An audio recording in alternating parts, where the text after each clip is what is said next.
इस कार्यक्रम को जॉयस मायर मिनिस्ट्रीज के मित्रों और भागीदारों द्वारा संभव बनाया गया है। ओ, ये शैतान को क्रोधित कर देता है जब वो आपको शांत नहीं कर सकता। प्रेम आत्मिक युद्ध का उच्चतम स्तर है जो कोई कर सकता है, ये मेरा मानना है। मैं ये काम इसलिए करती कि मैंने प्रभु की सामर्थ्य द्वारा अपना जीवन बदलता हुआ देखा है, और वो ऐसा आपके लिए भी करेगा। हर चीज की चाबी परमेश्वर के वचन में मिलेगी। मैं हूँ जॉयस मायर और मेरा विश्वास है प्रभु आपकी हर पीड़ा से चंगाई दे सकता है। शैतान किसी भी अन्य चीज की तुलना में क्षमा के माध्यम से विश्वासी के जीवन में अधिक स्थान पाता है। अगर हमें साथ रहने के लिए पूरा चर्च मिल जाए तो कुछ नहीं कहा जा सकता कि क्या होगा, क्योंकि अभिषेक इतना मजबूत होगा। देखो, हम अभिषेक को झगड़े से मार डालते हैं, और मैं जानती हूं कि हम आज अभिषेक के बारे में ज्यादा प्रचार नहीं करते, लेकिन हमें किसी और चीज की जरूरत से ज्यादा इसकी जरूरत है। अभिषेक हमारे जीवन पर परमेश्वर की उपस्थिति और सामर्थ है, और अभिषेक पाने के लिए आपको उपदेशक होने की आवश्यकता नहीं है। मुझे लगता है कि बच्चों के पालन पोषण के लिए आपको अभिषेक की आवश्यकता है। आपको काम पर जाने और ऐसे स्थान पर काम करने के लिए अभिषेक की आवश्यकता है जहां अविश्वासी हैं। मेरा मतलब है, आज दुनिया में रहने के लिए किसी अभिषेक की आवश्यकता नहीं है। आमीन। बाइबल कहती है, यदि तुम्हारा भाई तुम्हारे साथ गलत करता है तो उसके पास जाओ और उसे अपने और अपने बीच की गलती बताओ, और कुछ ऐसा जो हमारे लिए याद रखना महत्वपूर्ण है। और मुझे लगता है कि हमने इससे थोड़ा आधार खो दिया है। लोगों से प्यार करने का मतलब ये नहीं है कि आप पाप का सामना नहीं करते।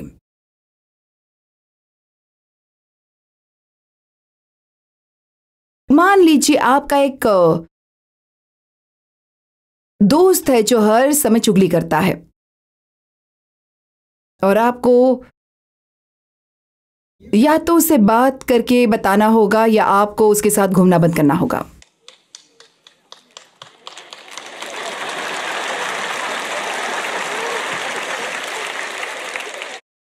किसी के लिए कूड़ा घर न बने। ये मत सोचो कि इसका आप पर कोई प्रभाव नहीं पड़ेगा, क्योंकि जब कोई आपको किसी के बारे में कुछ बुरा बताता है, भले ही आप उस पर विश्वास न करना चाहें, तो ये आपको उस व्यक्ति को अलग तरह से देखने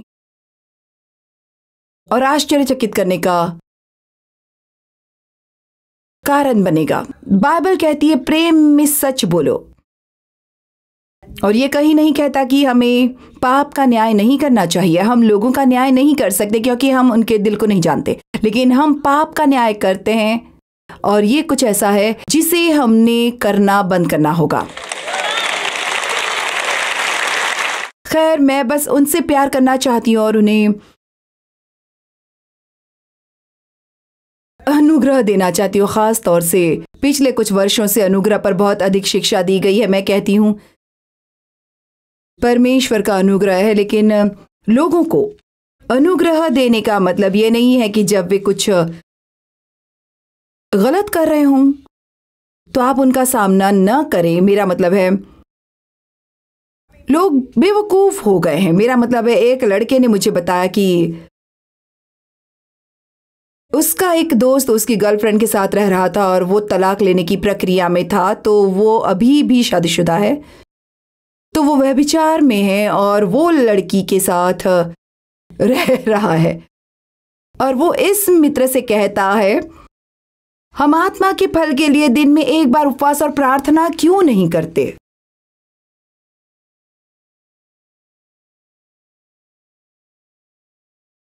क्या आप सोचते हैं कि इससे आपका भला होगा? जब आप पाप में जी रहे हो तो आत्मा के फल के लिए दिन में एक बार उपवास और प्रार्थना।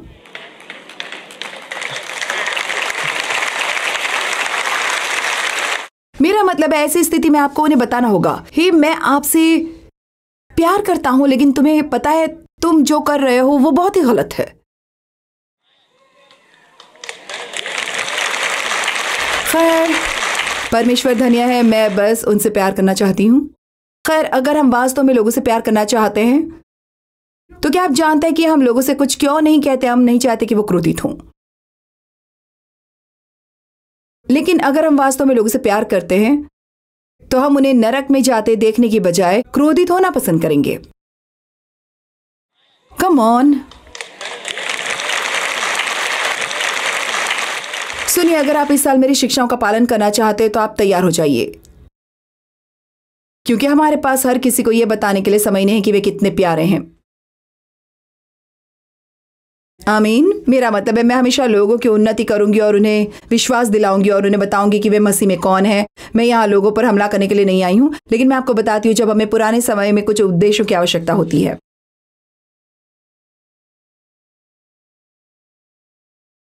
हमें पवित्रता और प्रभु के भय पर कुछ उपदेश की आवश्यकता है। हमने उन चीजों के साथ क्या किया है? आप ऐसी बातें कितनी बार सुनते हैं? मेरा मतलब है, आप जानते हैं, हमें पाप के विरुद्ध उपदेश देना पसंद नहीं है। मेरा मानना है कि प्रचारकों को जवाबदेह ठहराया जाएगा। हमारी एक जिम्मेदारी है, और इसलिए आप जानते हैं, मुझे अच्छा लगेगा कि आप मुझ पर क्रोधित हों बजाय इसके कि मैं परमेश्वर के सामने खड़े हूं और वो मुझसे कहे आपने वो नहीं किया जो करना था।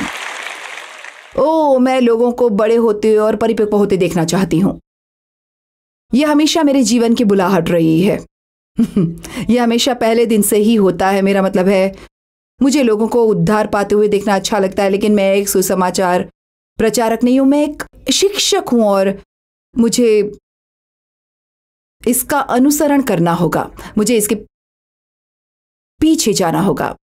हाल ही में मेरे चेहरे पर चोट लगी। मेरा मतलब है, यीशु क्रूस पर नहीं जाना चाहते थे। गतसमनी के बगीचे में 3 बार, 3, 1 नहीं, उसने कहा, पिता, यदि किसी भी तरह से आप इस प्याले को मुझसे दूर कर सकते तो इसे हटा दें, लेकिन यदि नहीं तो मैं इसे पी लूंगा। आपकी इच्छा हो। वो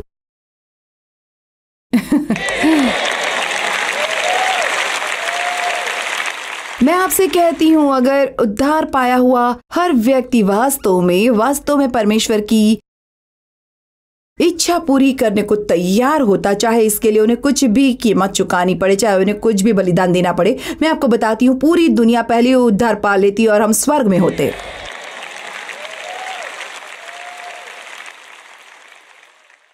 मैं आपको बताऊंगी कि क्या दाऊद पुराने नियम में उसका हमसे अलग मामला था। आइए मैं आपको पढ़कर बताती हूं कि उसने अपने शत्रुओं के लिए क्या प्रार्थना की। मैं सोचती हूं, हे परमेश्वर, मलाकी और मत्ती के बीच में क्या हुआ? खैर, यीशु हुआ, यही हुआ। पुराने नियम में भी लोगों ने ऐसा नहीं किया। मेरा मतलब है, आप कुछ ऐसे काम करते हैं जो लोग आज करते हैं। आप मृतकों पर गिर जाते हैं, कोढ़ी रोग होता है, या आप जानते हैं, आपको पता है, मरियम और हारून मूसा के बारे में बात कर रहे थे और उसे कुष्ठ रोग हो गया। यहां थोड़ा कुष्ठ रोग ले लो। और मूसा ने क्या किया? वो उस पर क्रोधित नहीं हुआ, वो मुंह के बल गिर पड़ा और परमेश्वर से उसे ठीक करने के लिए प्रार्थना की। वो उसके साथ गलत व्यवहार कर रही थी और वो परमेश्वर से प्रार्थना करता है, परमेश्वर उसे दोषी मत ठहराओ। इसलिए हम पुरानी वाचा में कुछ धर्मी पुरुषों और महिलाओं को देखते हैं, लेकिन जरा इसे सुने। भजन 58, दाऊद अपने दुश्मनों के लिए प्रार्थना कर रहा था। हे परमेश्वर, उनके दांत उनके मुंह में तोड़ दो। ओ, हम तो अभी शुरुआत कर रहे हैं। हे प्रभु, युवा सिंह के दांत तोड़ डालो, उन्हें पानी की तरह पिघल जाने दो जो ऊपर से बहता है। जब वो अपनी तीरों पर निशाना साधे तो ऐसा हो मानो उनके सिर कट जाए या अलग हो गए हों। अभी से सुनो, उन्हें कीचड़ में घुलने वाले घोंघे की तरह रहने दो। जैसे जैसे ये बीतता जाता है या उन्हें एक सड़न पैदा करने वाली पीड़ा की तरह होने देता है जो नष्ट हो जाती है, जैसे उस बच्चे को जो एक महिला असमय जन्म देती है। बाइबल में एक जगह कहा गया है, बच्चे को गर्भ से बाहर निकालो और चट्टान पर फेंक दो। और दाऊद परमेश्वर के हृदय के करीब रहने वाला व्यक्ति था। और फिर आप वहां नए नियम पर पहुंचते और परमेश्वर कहते उन्हें प्यार करो, उन्हें माफ कर दो। कभी कभी मुझे लगता है दाऊद आपके पास बहुत अच्छा सौदा था। मेरा मतलब है दाऊद क्रोध दिखा था। वो परमेश्वर को बताता कि इससे उसे कैसा लगा, रोमियो 5:8। परंतु परमेश्वर इस बात से हमारे प्रति अपना प्रेम प्रकट और स्पष्ट करता है कि जब हम पापी ही थे तब मसीह हमारे लिए मरा, तब मसीह मरा।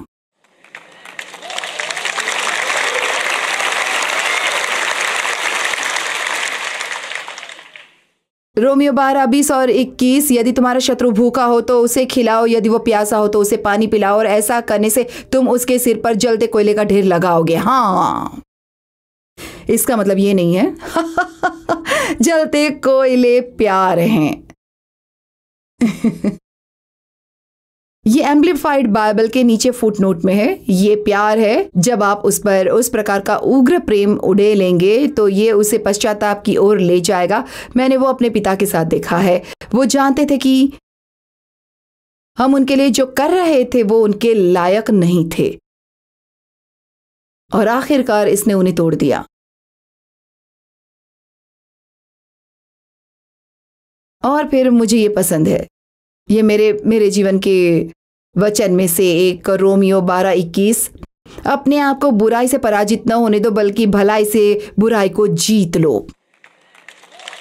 ओ, ये यही है, क्योंकि आप वास्तव में जानते हैं ये लोग नहीं है जो आपको किसी भी तरह चोट पहुंचाते हैं। ये शैतान है। हम गलत स्रोत को दोष देते हैं। आमीन। खैर तुम, हाँ, उन्होंने किया, वे दुश्मन के उपयोग के लिए पात्र थे, लेकिन ये अभी भी शैतान है जो दुनिया में सभी दुष्टता के पीछे है। और अगर हम युद्ध करते हैं तो ये प्रधान और अधिकारियों और ऊंचे स्थानों पर दुष्टता के साथ होना चाहिए। चलिए भी, इफिसियों 6 हमें युद्ध के बारे में सिखाता है कि हम परमेश्वर की सेना में सैनिक हैं। हमारे युद्ध के हथियार शारीरिक नहीं है, लेकिन वे गढ़ों को गिराने, कल्पनाओं को गिराने के लिए परमेश्वर के द्वारा शक्तिशाली हैं। यह कुरिन्थियों में है, लेकिन इफिसियों 6 में ये आपको बताता है कि जब आपके दुश्मन आपके पीछे हों तो आपको क्या करना चाहिए। धार्मिकता की झिलम पहन लो, जानो कि आप मसीह में कौन हो। मैं परमेश्वर की संतान हूं, मैं इसके सामने झुकने वाला नहीं हूं। सच्चाई से कमर कस लो। ये सिर्फ ये नहीं कहता रखो, ये कहता है सच्चाई से कमर कस लो। इसलिए जब आप पर हमला किया जा रहा हो तो आपको वास्तव में उस कवच पर जोर देना होगा और कहना होगा, मैं वचन के अनुसार चलूंगा, चाहे वो कितना भी कठिन क्यों ना हो। शांति के जूते पहन लो, शांति से रहो। ओ, ये शैतान को क्रोधित करता है जब वो आपको शांत नहीं कर सकता। जहां तक मेरा सवाल है, प्रेम आत्मिक युद्ध का उच्चतम स्तर है जो कोई भी कर सकता है। मैं प्रार्थना करती हूं कि परमेश्वर आपको तंग करें। मेरा मतलब है कि वो, हे परमेश्वर कृपया उन्हें तब तक अकेला न छोड़े जब तक कि वे जो कुछ वे आज सुन रहे हैं उसे पूरा न कर लें। याकूब ने कहा कि अगर आप बस सुनने वाले हैं, करने वाले नहीं, आप सत्य के विपरीत तर्क करने स्वयं को धोखा दे रहे हैं, और आप इसमें परमेश्वर की आज्ञा न मानने का कोई कारण नहीं ढूंढ सकते, और मैं भी नहीं ढूंढ सकती, क्योंकि यीशु ने हमारे लिए ऐसा किया। ओह, लेकिन इसमें बहुत दर्द होता है, लेकिन दर्द बहुत अच्छा होता है। कुछ चीजें ऐसी होती हैं जो अच्छी चोट पहुंचाती हैं। यह ऐसा है जैसे जब आप कुछ कठिन करते हैं लेकिन गहराई से आप जानते हैं कि आप परमेश्वर का आज्ञा पालन कर रहे हैं, तो आप उस रात अपना सिर अपने तकिए पर रखते, आपको अच्छा महसूस होगा, आप अंदर से अच्छा महसूस करेंगे। आमीन। चलिए भी,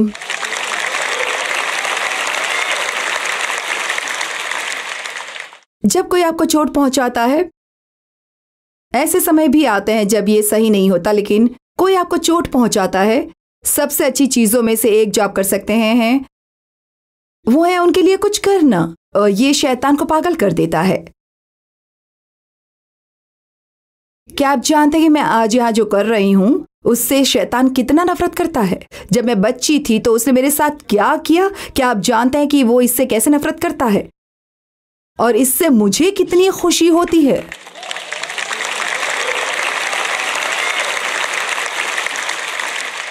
कृपया मेरे लिए प्रार्थना करें। अगर लोग मेरे लिए प्रार्थना नहीं करते तो मुझे नहीं लगता कि मैं जीवित रह पाती।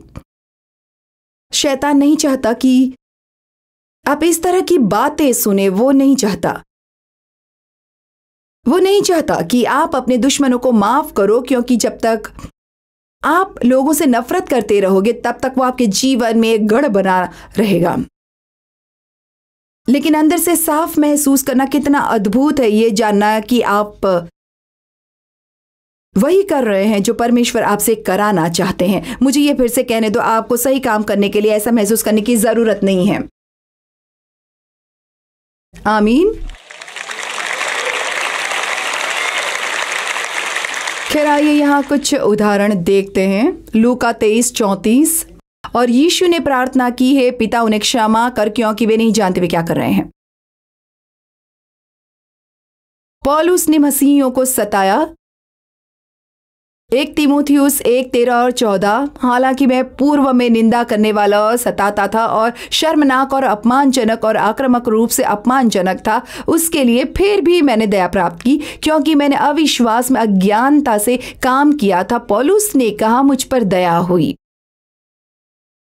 क्योंकि मैं वास्तव में समझ नहीं पा रहा था कि मैं क्या कर रहा था। देखिए, मेरा मतलब है यहां तक कि जिन लोगों ने यीशु को क्रूस पर चढ़ाया उन्होंने वास्तव में सोचा कि वे सही काम कर रहे थे। मेरा मतलब है बहुत सारे रोमी सैनिक, वे बस सैनिक थे और वही कर रहे थे जो उन्हें करने के लिए कहा गया था। और पौलुस बहुत धार्मिक था। मेरा मतलब है वो फरीसियों का फरीसी था और उन्होंने सोचा कि यीशु इस जंगली व्यक्ति की तरह था जो अंदर आता था और हर चीज के खिलाफ उपदेश देता था। आप जानते हैं वो इस प्रेम संदेश के साथ आता है और वो हमेशा करते थे आंख के बदले आंख और दांत के बदले दांत। अब वो कह रहा है वैसा बिल्कुल नहीं है। ये कुछ ऐसा है जिससे आप में से बहुतों को घर जाना होगा, इसके बारे में कुछ करना होगा, क्योंकि आज यहाँ रहने के बाद इस पर टिके रहना कठिन है।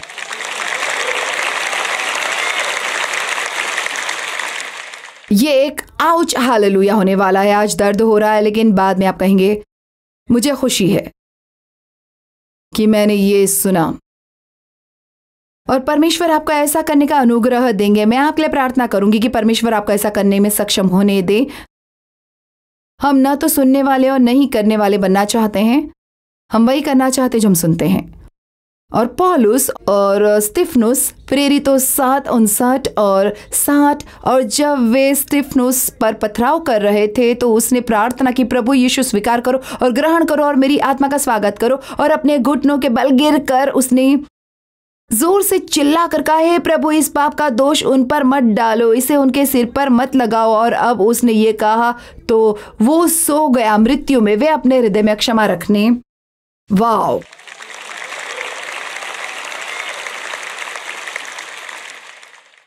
और पौलुस अपने पहले परीक्षण में इससे दुख हुआ होगा। 2 तीमुथियुस 4:16 और 17। मेरे पहले परीक्षण में किसी ने भी मेरे बचाव में काम नहीं किया, मेरे वकील के रूप में, या मेरा हिस्सा नहीं लिया, या यहां तक कि मेरे साथ खड़ा नहीं हुआ, लेकिन हर किसी ने मुझे छोड़ दिया। इससे उन पर दोष न लगाया जाए। Good gracious. परंतु प्रभु मेरे साथ खड़े रहे। चलिए भी, परंतु प्रभु मेरे साथ खड़े रहे और मुझे बल दिया ताकि मेरे माध्यम से सुसमाचार पूरी तरह से प्रचार हो सके, जैसा कि सभी अन्य जातियों ने इसे सुना। इसलिए मैं शेर के जबड़े से बच गया। नीति वचन 24, 17 और 18। जब तुम्हारा शत्रु गिर जाए तो आनंदित न हो।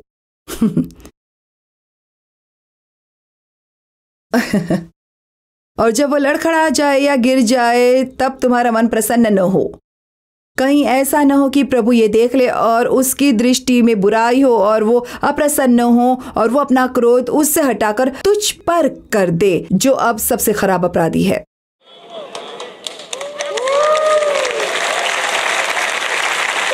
इसलिए न केवल हमें उन्हें माफ करना है, उनके लिए प्रार्थना करनी है, उन्हें आशीष देना है और उन्हें श्राप नहीं देना है, उन्हें खिलाना है, उन्हें पीने के लिए कुछ देना है, अगर उन्हें मदद की जरूरत है तो उनकी मदद करना है। अब अगर उन्हें वो मिलता है जो उनके पास आ रहा है तो हम इससे खुश भी नहीं हो सकते।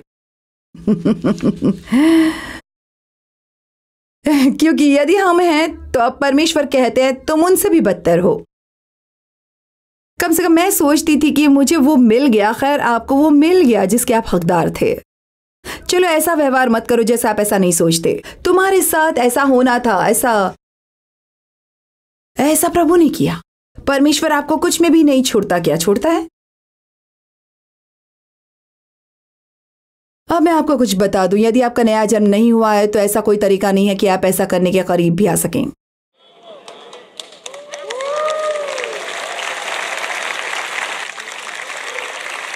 बिल्कुल नहीं, आप ऐसा नहीं कर सकते। आपके अंदर परमेश्वर का होना जरूरी है ताकि आप वो करने में सक्षम हो सकें। बेशक यहाँ इस दूसरी सभा में बहुत अधिक लोग हैं जिन्हें आज सुबह थे, लेकिन हमारी पहली सभा में शायद लगभग 60 लोगों ने फिर से नया जन्म लिया। मैं संख्या का अनुमान लगा रही हूं, लेकिन उपदेशकों को उच्च अनुमान लगाना पसंद है, इसलिए मैं शायद बढ़ा चढ़ाकर बोल रही हूं। लेकिन मैं आपको बताना चाहती हूं कि उद्धार पाना या नया जन्म लेने का क्या मतलब है। इसका मतलब सिर्फ यीशु को प्राप्त करना नहीं है, बल्कि इसका मतलब यह है कि आप अपना जीवन उन्हें समर्पित कर देंगे। हम आपके साथ न्याय नहीं कर रहे हैं। यदि हम आपसे केवल इतना कहें आप यीशु को पाने वाले और बस उसे अपने अव्यवस्थित जीवन में शामिल कर लें और उसके साथ आगे बढ़े, पश्चाताप का अर्थ है फिर जाना और पूरी तरह से अलग दिशा में जाना, तो आप पश्चाताप किए बिना अपने पापों के लिए खेद व्यक्त कर सकते हैं। अब मैं नहीं चाहती कि आप जिस तरह से जिए सिर्फ उसके लिए आपको खेद हो। मैं चाहती हूं कि आप पश्चाताप करें और आज सुबह परमेश्वर से कहें मैं एक सच्चा मसीह बनना चाहता हूं, मैं आपके लिए जीना चाहता हूं। अगर आप मेरी मदद करें तो मैं पाप के जीवन से दूर जाने को तैयार हूं। और ये सब एक साथ बिल्कुल भी नहीं होगा। चिंता मत करो, वो पहले ही दिन आपके सारे खिलौने नहीं छीन लेगा।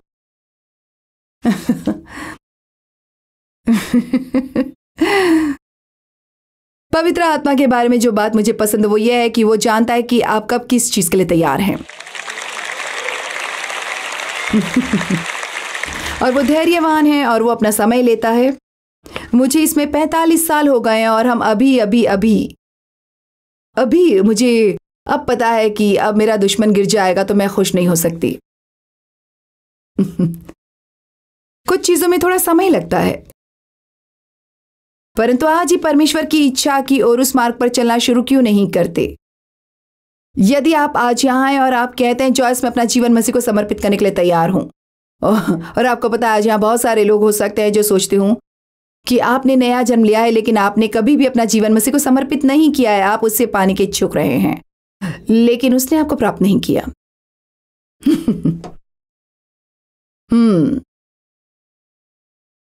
तो यदि आप यहां हैं आज और आपको कभी नया जन्म नहीं हुआ है या आपको वास्तव में इसके साथ आगे बढ़ने की जरूरत है। आपने किसी समय मसीह के लिए जीने की कोशिश की और आप फिर से पाप में गिर गए।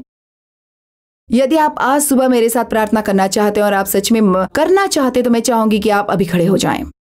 कम ऑन, इस पूरे घर में खड़े हो जाएं। कम ऑन,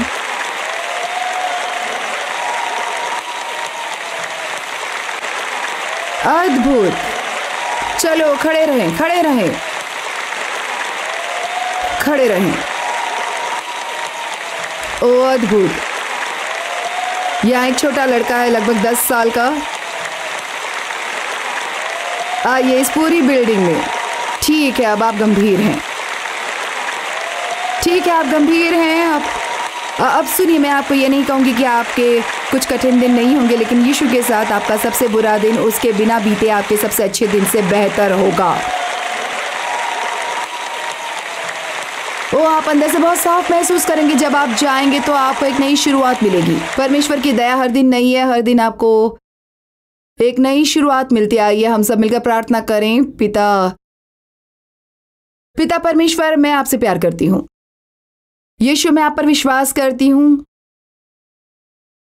मुझे विश्वास है कि आप मेरे लिए मरे, आपने मेरी सजा ले ली। मुझे अपने पापों के लिए खेद है। मैं पश्चाताप करती हूँ। मैं अपना जीवन आपको सौंपती हूँ। आओ और मुझ में रहो। मैं नया जन्म लेना चाहती हूँ। मैं एक मसीह बनना चाहती हूँ। मैं विश्वास के साथ आपका स्वागत करती हूँ। मुझे वैसे ही अपनाएं जैसे मैं हूं, और मुझे वो बनाए जो आप चाहते हैं कि मैं बनूं। मुझे विश्वास है कि मैंने उद्धार पा लिया है। मैं स्वर्ग की ओर जा रही हूं और मैं यात्रा का आनंद लूंगी। चलिए परमेश्वर के लिए जोरदार तालियां बजाएं।